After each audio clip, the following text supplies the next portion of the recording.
This Thursday night football props edition of the Sports Gambling Podcast is presented by WynnBet. Bet $100 at WynnBet and get $100 free bet. Head over to sportsgamblingpodcast.com/WynnBet. That's sportsgamblingpodcast.com/WynnBet to claim your free bet today. Hey, this is Pac-Man Jones. You're listening to SGPN. Let it ride.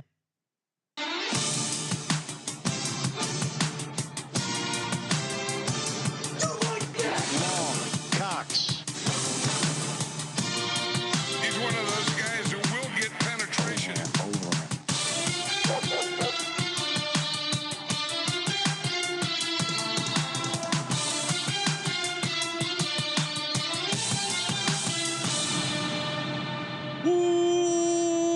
Welcome everyone to the Sports Gambling Podcast. I'm Sean, stacking the money green with my partner in picks, Ryan, Real Money Kramer. What's happening, Kramer? We have so much to talk about. The trade deadline this season of the NFL has been I was going to say spectacular and splendid, and I said X, so I screwed it up. But boy, days of our league. Fuck you, NBA. Get out of here. Like sands through the hourglass. Get out of my league. So are the days of our league. He's requesting a trade. Will he get a trade?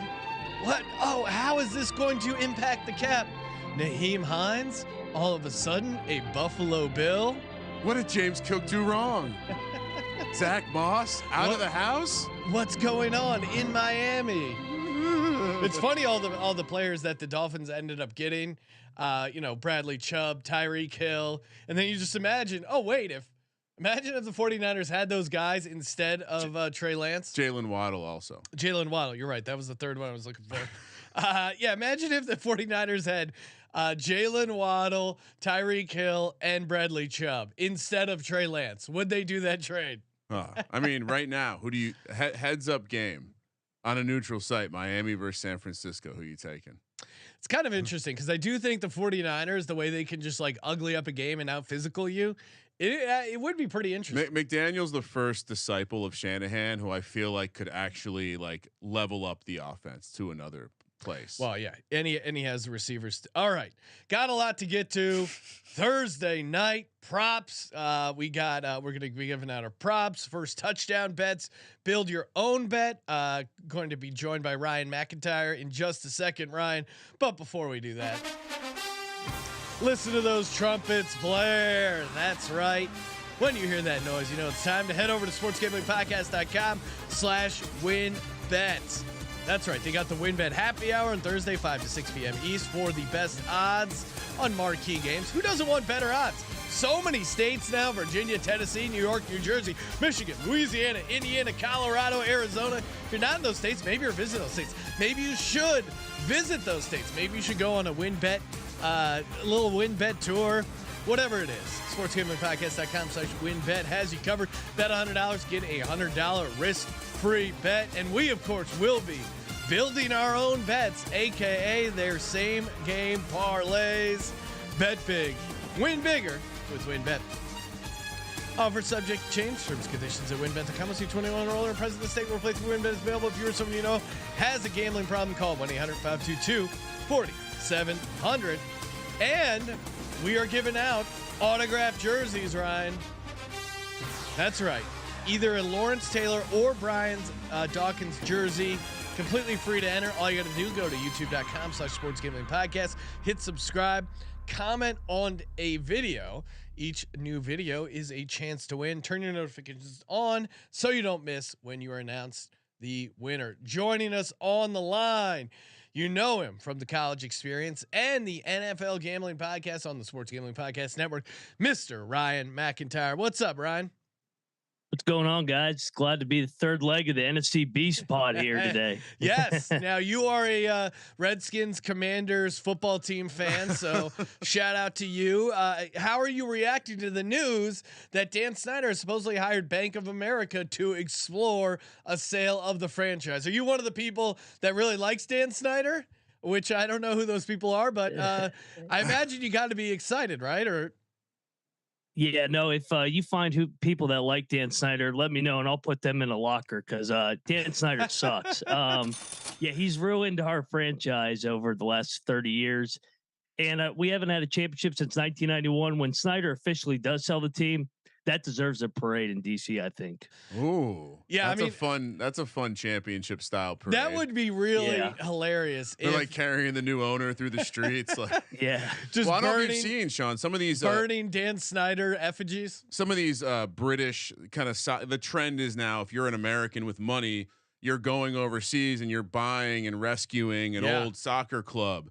And there's videos of like these people being serenaded at local bars, things like that. Well, I mean, I would imagine if someone comes in and buys, if Jeff Bezos comes in and buys the Redskins, he's going to be carried through the streets all the way to his private island, aka Epstein Island. So excited for the NFL to be rid of Daniel Snyder. Yeah, I mean, it's fun to make fun of Daniel Snyder, but all joking aside, I'm worried as an Eagles fan that if Dan Snyder sells the team to anyone, it's going to make the Redskins a better team because he's been so bad as an owner. It's been an easy write-off for almost every season to just go, oh well, the Commanders football team, Redskins, they got Dan Snyder. They'll be, we don't have to worry about them. I'm worried. What if Bezos comes in? We see obviously he knows how to turn a business around. I'm worried he might be a competent Not team. sure the Amazon model works with football players, but yeah. I wish them the worst of luck. But Ryan, is there someone you're rooting for as far as ownership? I mean, probably Bezos. I wouldn't mind Ted Leone since he's already got the Wizards and Capitals, so I wouldn't mind him. He's done a good job with those franchises. But I'm in the camp of just anybody but Daniel Snyder, so it can't get any worse. And for me, and Sean, probably you as well. I don't want to speak for you, but since we are a Goodell podcast, when someone starts saying crazy shit about they're trying to damage the league, damage the shield, what do we have to do? Protect the shield. Yeah, get them on the boat. Send them away. Have a swim with the fishies. It is really funny. It went from I got dirt on these NFL owners, I'm gonna release it to you know what? I'm considering selling the team. There must have been some conversation behind the scenes where they go, do you want us to release the real emails? That's what they must have said, because I don't even know if it's a conspiracy theory, but it cracks me up that the only emails they released were the ones where Gruden was saying, disparaging shit. And I can't, again, if someone went through your private emails, God help us all, there had to have been some stuff that Snyder said or some of these other guys on the email thread. I mean, John Gruden wasn't even working for the team. He calls Roger Goodell an anti-football pussy, which is kind of funny. Well, he says not anymore. Not anymore. It's not funny. He says some bad stuff. Again, not defending what he said, but I think they held out like, hey, we're going to release the real report on everything. Doesn't it seem like there was some sort of leverage the NFL's using against him? I think he lost Jerry Jones, and that was about his only ally, because Jerry's like, man, I can just keep little brother here and just keep kicking his ass every year. And then finally he's like, man, I can't defend this guy anymore. He's stealing money from the league. So that was the other, like, all right, if other NFL owners are accusing you of cooking the books to take their money, you're on your way out. What about the NFL season in general? You mentioned the NFC Beast. It has to be a surprise, even for Ryan and I as homers, that the NFC East is dominating so well. I mean, even I think like the division team under 500 in the division, most wins division in the NFC East. What do you attribute the NFC's dominance to this year? You know, that's a great question. I would say defense, because I mean, the Eagles, I mean, we've seen it with their secondary. They're dominant. As much as we hate the Cowboys between us three, Micah Parsons and that group, they're dominant. The Giants are playing competent football with Brian Daboll. I know Kramer loves him some Brian Daboll. So Daboll for Daboll. They're playing, they're letting other teams make mistakes. I know the DVOA people don't like the Giants. So, and then Heineke's got the skins back in the hunt, I guess. And we got rid of Wentz, and now all of a sudden we're starting to win some games. I burst out laughing when they said, and Wentz will return in 4 weeks. I'm like, return to what? The bench? Yeah. He's not seeing the field again. Right. I mean, they're just going to ride it out with Heineke. The only reason Wentz was probably playing was because they gave up 2/3 for him. Yeah, and maybe we see some Sam Howell. What's your take on? Wait, was it Sam Howell, Ron? Yeah. What's your take Yeah. on Sam Howell? Do you think he sees any time? Heineke is. I think Ryan or Colby compared him to Ryan Fitzpatrick, which I think is like a pretty good comparison. Where it's like there's no real ceiling, All gas, no brakes. but man, you like a Yeah. guy who just lays it out on the line and he can, win some close games for you. What's your take on Heineke and do you think we see the rookie at all this year? See, I love Heineke because I'll throw out a name for you, Sean. He's like a poor man's Jeff Garcia. He's just Oh, yeah. reckless, Yep. make shit happen, and they find a way to win a game. He can be awful for 3 quarters and then come alive and throw it up to Terry McLaurin, and they find a way to steal one. So he's 9-8 as a starter. I think with Heineke, they're an 8-9 win team. But with Sam Howell, I think it's the unknown. Maybe he is a friend. Maybe he's Russell Wilson back in the day, where you step into something where I know everybody kills Russell Wilson now, but like once upon a time, Russell Wilson was a steal in the draft. Well, that's before we found out no one went to his birthday party. NFC East team, Sean, 19-4 outside the division. That's crazy. Yep. That is insane. All right, let's get to it. Let's talk Thursday night props. Before we do that, shout out to Rocket Money.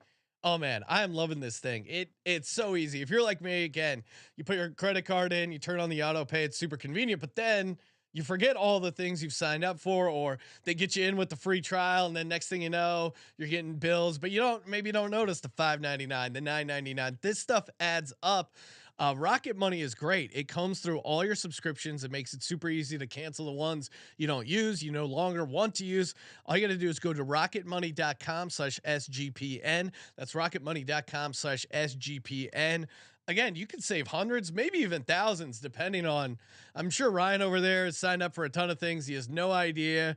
And This would actually be very useful for someone like me. Yes, as I'm hearing you talk about it, he doesn't comb through with a fine tooth comb. He's just like, give him the card, not think about it. But again, a couple $100 extra a year. That's stuff you could be depositing over at WynnBet, put it in sweet parlays. Sounds like a plus EV situation 100%. For me to tap into. rocketmoney.com/SGPN. And of course, we're also brought to you by Babbel. Babbel makes it super easy, super fun to learn a second language. 10 minutes a day. Next thing you know, 3 weeks later, you're talking in another language. German, English, Spanish, Italian. They have speech recognition technology to help you improve your pronunciation and accent. And again, they make it fun. They got podcasts, games, videos, and a 20-day money-back guarantee in case you don't like it, but that's not going to happen. Babbel.com/SGP for up to 55% off. BABBEL.com/SGP for up to 55% off your subscription. Babbel, language for life. Kramer, I'll give you the honors. What is your first prop bet you like? All right, we're unders. What do you think, Sean? Do I go under completions or pass touchdowns for Jalen Hurts? Really? Well, I mean, my logic would be, they're 14-point favorites. Houston's been pretty horrible on the ground. I don't think they're going to need to throw all that much. Based on your reaction there, it seems like you feel like the passing touchdowns is offensive because of how godlike AJ Brown has been. And so I will lean to the under 28.5 pass attempts. Okay. Just don't think they're going to need it to get there. We also could see a situation where he's not playing the whole game. That's certainly true with the 14-point spread. I'm going to pivot off that. I'm going to say Jalen Hurts over 233.5 passing yards. Yeah. The logic here is even in a game where they blow them out and they use the running backs a bunch, he can still get there. I mean, compared Derek Carr threw for 241 against the Texans, and that was with Josh Jacobs having an insane game, 3 rushing touchdowns. To me, the number is just way too low at 233.5. I do think, again, their rushing defense is bad, but so is their passing defense. I'll get to where I think they're going to funnel the passing stuff through, but I think at 233.5, it's low enough that I'm in on it. So yeah, give me Jalen Hurts passing yards over 233.5. I wouldn't play this as like an alt. To your point, I don't think like 300 plus makes sense, but I mean, he threw for 300 yards in the first half of the Redskins game. Sorry, Ryan, but Jalen Hurts, I remember, kind of a beast. What do you got for your first prop here in the game? So I'll go the same narrative. I'll go Miles Sanders over 80.5 rushing yards. Last week he had 9 carries for 78 yards. And we all saw that Texans run defense where they knew the Titans were running and they still couldn't stop King Henry going for 200 plus. So I think it's one of those Eagles games where they get ahead and they kind of just sit on it and they're bored and they just go through the motions in the second half and run the ball. Yeah, as much as I would like to come up with a fun way to say, "Oh, the Eagles are in trouble," it seems like they could deploy like a 4-headed rushing attack and just like be done with it and move on. And I'm actually going to jump ahead of you, Sean, because my second prop correlates to his first prop. Team Ryan thinking alike. Miles Sanders to go over 125 yards rushing is plus 425. I like that.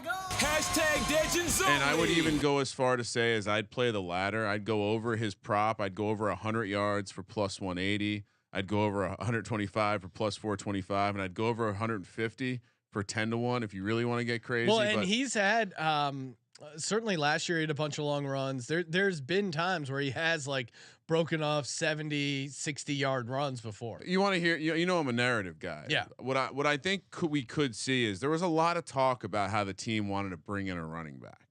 So what better way to then show, hey, we didn't bring in the running back. Yeah. Miles Sanders then has that big kind of bell cow. Let's give him 25 plus carries and see what he can do. So Miles Sanders over 125 yards plus 425. Sean, what's your first prop? Well, it's my second because I also had Jalen right. Hurts over passing yards. That's right. I'm taking DeVonta Smith over 4 receptions. WynnBet has it at 4. I saw some places had 4.5, so I like grabbing the 4 here. I've noticed they seem to your point, Ryan narrative or Ryan's. I've noticed we hire so many That's Ryans a new at name. this company. That's like that's a modern 2022 Ryans, name. yes. What's your Probably name? with a Z. Ryans. Yeah. There's an I and a Z in there. It seems like after AJ Brown has a massive game, they kind of go out of their way to make sure, hey, DeVonta, we still got you. You're still a part of the game plan. And even in like he had kind of a quiet game last week. It was like 5 for 35 or something like that, but he still got 5 catches.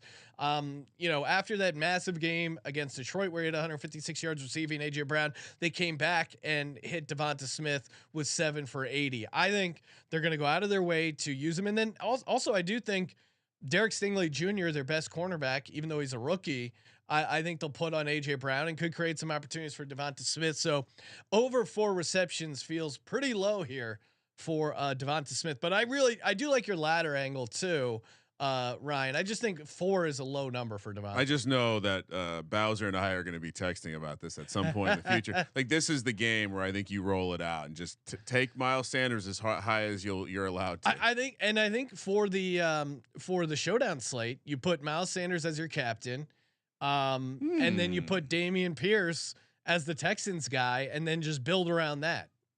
And I think you go like DeVonta, Goddard, Gainwell, Quez Watkins, some of those other random guys around. Hurts in there as well. So, what do you got here?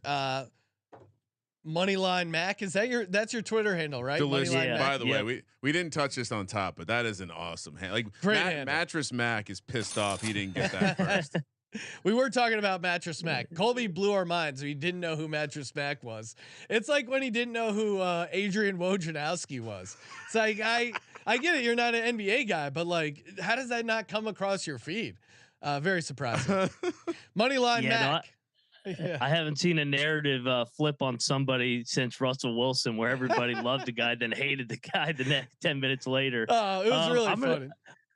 I'm gonna go to the other running back because I think the only way the Texans move the ball is to run the ball. And it's kind of been like that all year. So I'll go Dameon Pierce over 63.5. We just saw it in the Sunday night game where Buffalo got up big and Green Bay just runs the ball just to like not get completely blown out. So I think Houston does the same thing. And the Eagles are like, all right, you can run the ball down 17 and we'll give it to you. No, I mean, Dameon Pierce, he seems game script proof. And the Eagles at times, I would say, like we talked about this on the Die Hard Eagles podcast for all the Eagles fans. In general, their weakness has been stopping the run. Like if you could figure out like one thing that they're probably the weakest at, Jordan Davis also going to miss 4 to 6 weeks with a high ankle sprain. He'll be back for the playoffs. Sorry to hear that. Yeah, thanks, Ryan. Dameon Pierce last week was the only week he hasn't gone over his rush yards, with the exception of week 1. So it does feel like, I mean, they're going to give him, I would still say, like, 18, 20 carries. I think the only way he doesn't get there is if they don't get enough first downs to like get enough plays in, but he's the best player on their offense. I think, I mean, maybe Brandon Cooks, but I like Damien Pierce. The guy's a dog. Kramer, what do you got? What's your third prop here? Are we, is it legal to play kicking props? Sure. That is a disgusting act. What do you got? All right, we're going to play. I just think this is the kind of game that the Eagles are going to be living on the Texans side of the field. I don't know if they're going to score all the touchdowns. I basically flipped a coin here. Do I trust that Lovie Smith's going to be driving the ball with? No, I don't. Even though he's had some games. Give me Jake Elliott to go over 1.5 field goals. Again, it falls into the narrative of they're going to be out there on that side of the field. There's going to be opportunities probably in the second half they dial it back a little bit. And if the urgency isn't there to score touchdowns with maybe not Miles Sanders in the fourth quarter, Jake Elliott gets this done in the second half, maybe alone. No field goals first half. If you can find a second half the prop. under, especially Thursday night games, the under and the field goal totals have just been straight cash, homie. I'm going. This is an easier way in my mind to play the team total. I do think the Eagles are going to put up some decent points, even if they take the foot off their gas. I do like them to get to 30. You can take over 29.5, or you can take over 3.5 touchdowns. So I'm going to take over 3.5 touchdowns. I like that bet a little bit better, just because. Sorry, Ryan's pulling out the schedule play sheet. The schedule grid's entering the situation. I like over 3.5 touchdowns because I do think they get 4. And I could see them getting 28, and if it's like 28-10, maybe they take the foot off the gas and don't end up getting to 30 versus 29.5. Then you would imagine you have to get 3 touchdowns and 3 field goals. 4 touchdowns seems more likely to me than 3 touchdowns, 3 field goals. All right. I did the math. I crunched the numbers. I like that. McIntyre. I'm going to call you a different thing every time around. What do you got here? What do you got here for your third prop? So I'll go back to that Eagles secondary. I'm going to go Davis Mills to throw 2 interceptions or more, plus 225. Okay, I like that. He's come to the show prepared. Plus EV situations. Don't some just dogs. You need some dog prices. Don't take the over half. Go straight to 2 interceptions. I mean, this. We'll be discussing this in a little bit with first touchdowns, but I certainly think. There's almost an expectation that the Eagles defense is going to have multiple opportunities to score. So, well, I mean, Davis Mills, we saw that. That was when I officially hopped off the Davis Mills Texans win the division train. I'm this close to shredding my ticket for entertainment purposes. But when he in that fourth quarter, when we had Texans +7, just needed to get that backdoor cover against the Raiders, who were playing soft coverage, he drops back and just throws it directly to the guy on the Raiders. I just couldn't take it anymore. I mean, the Eagles are creating turnovers left and right. Davis Mills 2 interceptions. It doesn't seem like they're gonna do it. They're gonna let Davis Mills play out this season. I don't see him getting pulled. And I might have been wrong about Lovie Smith being the perfect coach for tanking. I mean, it turns out maybe Lovie Smith at maximum capacity is still a tank coach. Yes, he turns out he is the perfect coach for tanking. All right, let's get to the first touchdown bets. I'll kick it off. I'm going to go against the grain. I mean, Hurts is down to like 5 or 6 to 1, which obviously I like that. But I think to Ryan's point with the rushing quarterbacks, I want to see like 8 or 9 to 1. 750 is my that. Like if it's Josh Allen or Jalen Hurts or Lamar and it's 750, I'll still take it. Yeah. But at 5 to 1, I just don't think there's much value in it.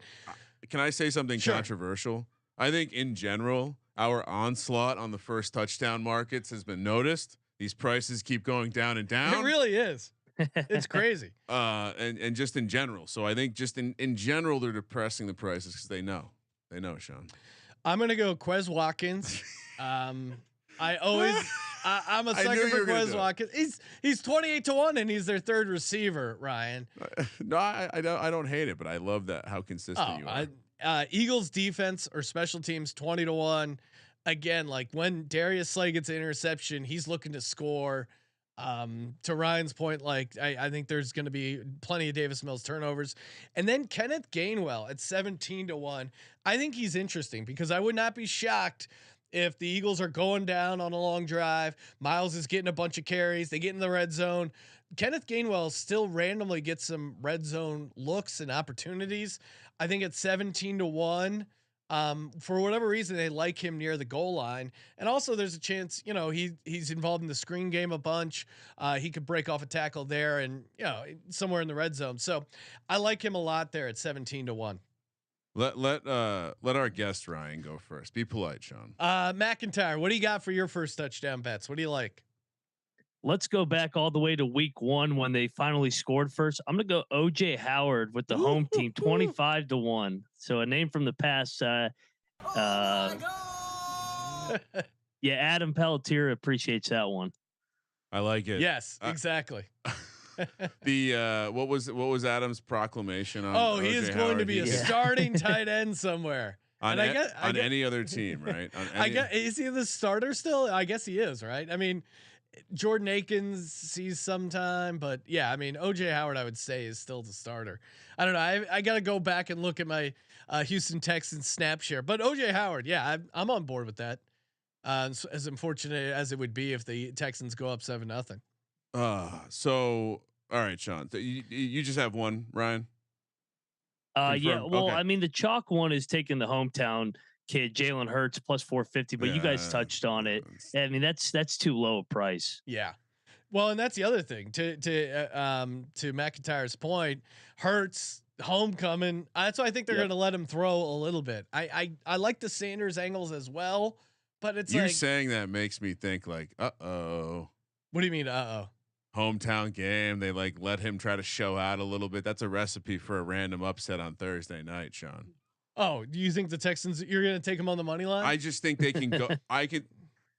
We'll talk about it on the NFL Pick Show. Tune in tonight. Yes. But I will say this. I think this is the kind of game you don't overthink. You watch what the Titans just did with Malik Willis and Derrick Henry, and you're better. You're a much, much better version of that. Go do that. Don't get cute. Don't get cute. All right. So I'm going to play because I love the running attack, and I can't take Miles Sanders. I can't take Jalen Hurts. So I'll take the other two running backs. I know you keep giving me a meh when it comes to Boston Scott, but give me Kenneth Gainwell at 17-1. Give me Boston Scott at 20-1. On the other side, I hate this, and I like Ryan's angle with OJ Howard, but give me a guy who plays the same position, Sean. And received, you wouldn't believe it, 30 tight end snaps. That's 3 more than Mr. OJ Howard. Ran 4 more routes than OJ Howard. Sorry, I don't mean to make Team Ryan look bad over there, but Brevin Jordan 35-1. Brevin Jordan, that was the other guy, yeah. And give me the Eagles defense at 20-1. That's I'm going to play a third Eagle in this one. I do think their anytime is the cheapest anytime touchdown price. I don't think I've ever seen one go south of 4-1. It's like plus 350. Really, the Eagles defense? That's insane. So then, that point, that's like the same price for reference as Kenneth Gainwell, I think, on the anytime. So yeah. No, and so then I do think there's even more value if their anytime is down that low, and you're getting first touchdown at 20-1. We should come up with a formula, Ryan, that compares anytime touchdown and first touchdown and finds like what that ideal multiplier is. Or yeah, it's kind of like a parabolic non-linear relationship, but sorry, I accidentally hit that nerd button. I do think that there becomes value once the anytime gets in the plus 350 or north range relative. So like in this case, there's more value to me on the Eagles anytime than there would be on the first touchdown, because I just think that's such a live bet all the way through. Whereas I would play Kenneth Gainwell 17-1 first touchdown before I would play his plus 310 or whatever it is. Got it. But yeah, it's not a simple formula. It's a very nuanced thing, Sean. It's not a simple system like Nick Sirianni's. All right, time to build your own bet over at WynnBet, sportsgamblingpodcast.com/WynnBet. Here we go. Hurts over 240 passing yards. Again, I think that number is too low. Gainwell to get a touchdown. I think he's kind of due, and obviously he's involved a little bit in the rushing and receiving game. And then DeVonta Smith touchdown. It was a AJ Brown game. Now they're gonna make sure DeVonta gets his looks. I like him going up against the Texans' second cornerbacks as well. 20-1 that pays. I mean, would have been great to know about this before we played DeVonta Smith in our DFS lineup last week, Sean. Well, Ryan, you were there on the props show where I said AJ Brown's going to have a massive game. They're going to get him involved. All right. And he went off. Moneyline Mac, what do you got? What's your build your own bet? I will go for the game under 45.5. I think it's going to be a boring under again in the prime time. I think the Eagles get up and just sit on it. DeVonta Smith over 50.5 yards. You touch on it. Whenever AJ Brown has a big game, they go back to Smith. And then I didn't take it in the first touchdown prop, but I'll throw this in. Build your own bet. Jalen Hurts plus 440 as the first time touchdown. That pays 17-1. There you go. Maybe Let's that's go. You just build parlays around it. I I see. like that. Once again, coming in That's with why a he's money line. plus EV move. All right. So just for fun, the Eagles have 3 running backs that have scored touchdowns. What if they all scored a touchdown tonight? Everyone eats. Scott, Gainwell, Sanders all score 60-1. That price doesn't seem right. That's actually a great. I like that, Ryan, because you saw that. I think they give them to him. They like, hey Boston, your turn, Boston. Scott, get in here. I'll have to double check. I know Gainwell and Scott both scored in that week 1 game against the Lions, and I'm pretty sure Sanders may have as well. So there's certainly a world too where Sanders scores early, and then you get Gainwell, Scott late. It's important that they make sure to have everyone feeling great because they do have a big game against Washington on deck. Yeah, look out. Ahead spot. Yeah, they could be looking ahead to the Commanders. We could be in trouble. And the World Series is going on. So what if you're the average Philly fan? Yeah. Obviously, we have 8 TVs. God's eye. Well, this was a discussion on the Moneyline Mac. He's a professional. I'm sure he has a 2-screen setup minimum. No doubt. The average Philadelphia fan, aka mouth breather, might only have one screen. How dare you? So what game comes on? So I think if you only have, I'm assuming you have a cell phone. Because I was told by someone very recently, because you're very football biased, but the Phillies are quite a team of the town, I'm told. And while the Eagles are probably 1 for sure, there may be people that view this as a 1A 1B situation. No, right that's now. not So anywhere close. What screen are you watching? You're watching the Eagles, but then you got keeping an eye on the Phillies game on your phone. Now, if the Phillies win game 4 tonight and it's a closeout game against the Astros, I think you're going to be more inclined to switch over there a little bit earlier. Make sure you catch the last 3 innings. A championship series is worth less than a throwaway Thursday night game laying 14 points on the road. There's no throwaway games in the National Football League, right? You may look ahead to the schedule, but Jalen Hurts doesn't look ahead to the schedule. This guy is locked in. He's a dog. Okay. And they're going to be focused. No, it's Eagles versus everyone. Are you worried about his well-being going back to Houston behind enemy lines after saying he's no longer going to root for the Astros and will be rooting for the Phillies? No, not at all. Okay. I mean, the guy can squat 600 pounds, Ryan. He can take care of himself. I appreciate the concern. Just wanted to flush out some potential risks. No risks, only rewards. Hey, Ryan, thanks for calling into the show. Make sure you follow him on Twitter at MoneylineMac. Check him out on the NFL Gambling Podcast. What do you guys got coming up on the NFL Gambling Podcast? Right after this, J Mark and I are previewing Week 9 early games. I can't believe we're halfway done already, man. Listen to that laser focus, Ryan. And also on the college experience as well, talking college hoops. So much stuff going on over at Sports Gambling Podcast and the whole network. Make sure you subscribe to our YouTube channel. Comment on one of the posted videos. Every comment is a chance to win either an autographed Lawrence Taylor or Brian Dawkins jersey. Sean, thank you for participating in the Sports Gambling Podcast. I got to be honest. As I'm sitting here, I just realized that Pick Dundee and Moneyline Mac is a fabulous name duo. We're gonna have to do something with that. It does. Yeah, it does seem like right out of a '80s movie. Pick Dundee, Moneyline Mac, take down the city. For some reason, Moneyline Mac is just being played by Eddie Murphy in this the image in my head. But yeah, you always got to do the buddy cop. All right, one more time. Thank you for participating in the Sports Gambling Podcast. For the Sports Gambling Podcast, I'm Sean, stacking the money green, and he is Ryan. Sean, worst of luck to your Philadelphia Eagles. Kramer, let it ride. Fly, Eagles, fly.